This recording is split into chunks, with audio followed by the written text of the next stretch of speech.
राधे राधे। भक्त वर श्री दादू जी संवत 1601 की चैत्र शुक्ला अष्टमी गुरुवार को अहमदाबाद में लोधी राम ब्राह्मण के घर इनका प्राकट्य हुआ था।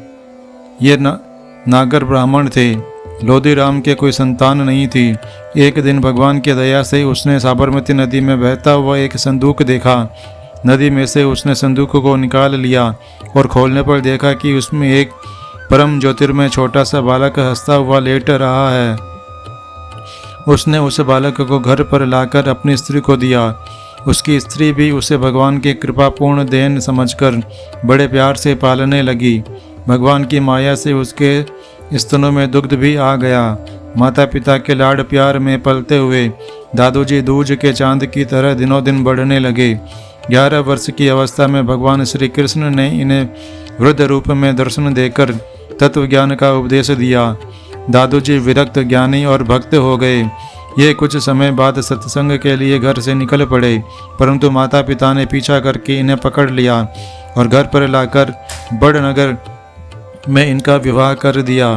परंतु सांसारिक बंधन इन्हें बांध थोड़े ही सकते थे।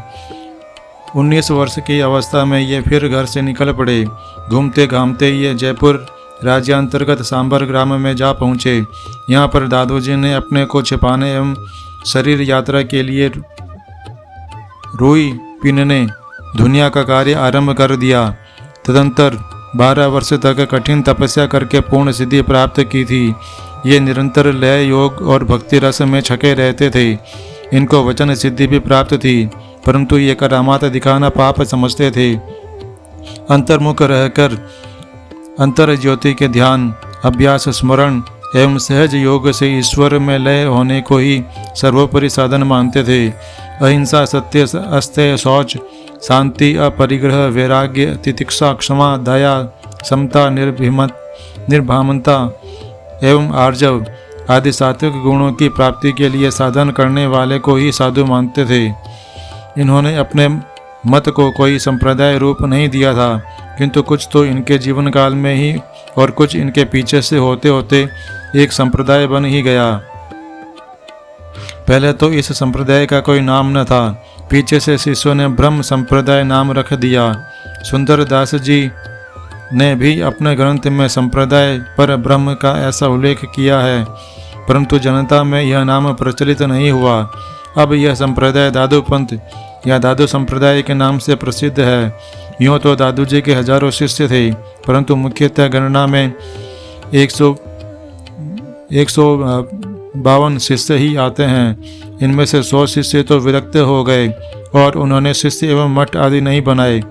बाकी के 52 शिष्य बनाने एवं स्थान बांधने के कारण थांबाधारी महंत कहलाए। दादू जी विवाहित थे। उनके 2 पुत्र एवं 2 पुत्रियां थी। दादू जी का परम पद प्रयाण नारायणा नामक स्थान में हुआ था। यह दादू पंथियों का प्रधान स्थान है और इनके प्रधान महंत भी यही रहते हैं। यहाँ पर कई बड़े बड़े दर्शनीय स्थान भी बने हुए हैं।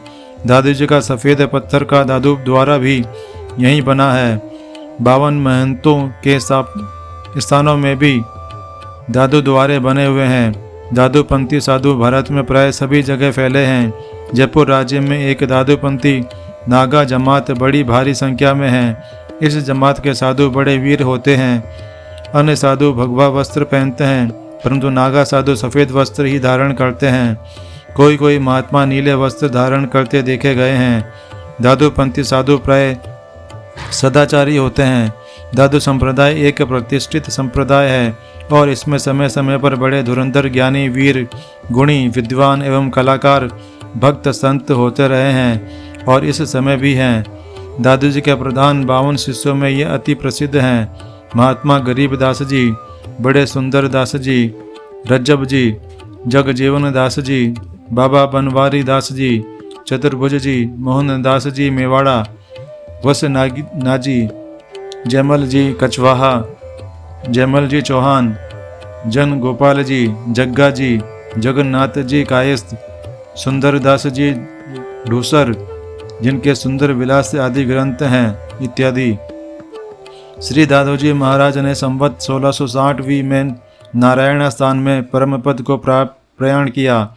इनकी गद्दी इनके सबसे बड़े पुत्र श्री गरीबदास जी महाराज को मिली।